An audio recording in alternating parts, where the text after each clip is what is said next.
The pendant hit the polished marble floor with a sharp metallic sound, and in the silent ballroom, one desperate cry froze every heart. A billionaire, respected by thousands and feared by many, stumbled forward with tears streaming down his face as he shouted that the pendant belonged to his son. Every guest turned toward the frightened young waitress who had accidentally dropped it while clearing a table. For one impossible moment, two completely different worlds collided inside that glittering hotel in New York City. And perhaps, if you had been standing there, holding something that carried another family's greatest pain without even knowing it, what would you have done? The young waitress was named Rachel. At 24, life had taught her more about survival than happiness.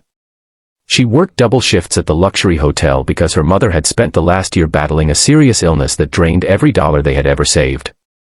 Her father had passed away when she was a child, leaving behind only memories and a small silver pendant that her mother treasured until desperate times forced her to sell it years earlier. Rachel never imagined she would see that necklace again.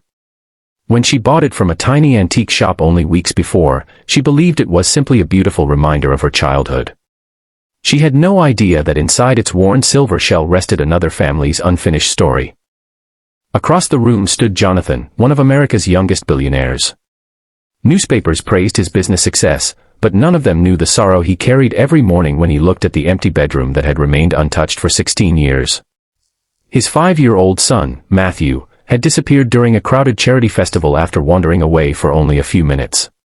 Police searched for months. Volunteers crossed states. Detectives followed every lead until there were no more leads left to follow. His wife, unable to survive the crushing grief, passed away several years later after battling depression.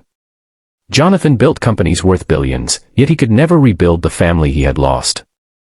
When Jonathan saw the pendant hanging from Rachel's neck, his entire world stopped. He recognized every scratch on its surface because he had personally engraved a tiny cross and Matthew's birth date inside before giving it to his son on his 5th birthday. No copy could carry those exact marks. No stranger should have possessed it. His desperate cry was not one of anger but of impossible hope that had slept for more than a decade. The hotel security surrounded Rachel before anyone understood what was happening. Guests whispered cruel assumptions. Some believed she had stolen it. Others imagined she belonged to a criminal group connected to missing children. Rachel trembled, unable to understand why everyone suddenly looked at her with suspicion. She carefully explained that she had purchased the pendant legally from a small antique store in Ohio while visiting her mother. She showed the receipt she had kept folded inside her wallet because every dollar mattered to her. Her honesty confused everyone, especially Jonathan, whose emotions shifted between hope, disbelief, and unbearable fear. The following morning, detectives reopened the cold case. The antique shop owner remembered buying the pendant from an elderly man who had spent years collecting abandoned belongings from storage auctions. After days of investigation, another forgotten storage unit revealed an old backpack hidden beneath broken furniture. Inside lay faded children's clothes, a small toy truck, and photographs of a little boy smiling beside Jonathan and his late wife. The evidence suggested that someone connected to an old kidnapping ring had abandoned the belongings after the criminals were arrested for unrelated crimes years earlier. Records that had once seemed meaningless suddenly became priceless pieces of a forgotten puzzle. Hope returned cautiously. DNA specialists examined every item while investigators traced long-forgotten records across several states. Rachel followed every update because she now felt strangely connected to a family she had never known. She often visited Jonathan, not because of his wealth but because she recognized the lonely silence inside his enormous mansion. Wealth had filled every room with expensive furniture, yet grief had emptied it of laughter. During those visits, Jonathan learned about Rachel's difficult life, her mother's illness, and the sacrifices she quietly made every single day without asking anyone for sympathy. Weeks later, investigators made an astonishing discovery.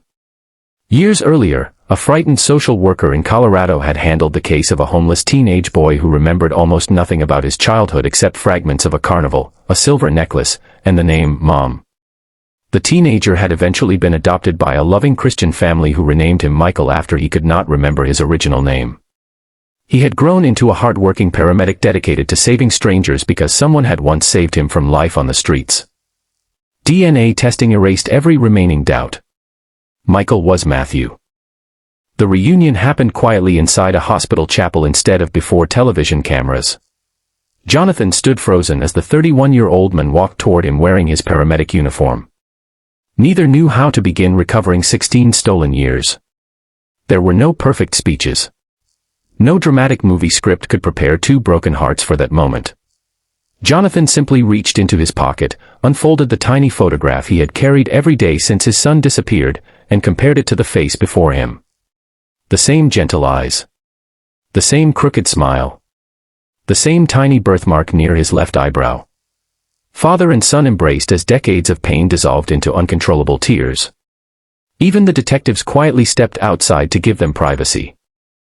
Rachel watched from the doorway with tears filling her own eyes.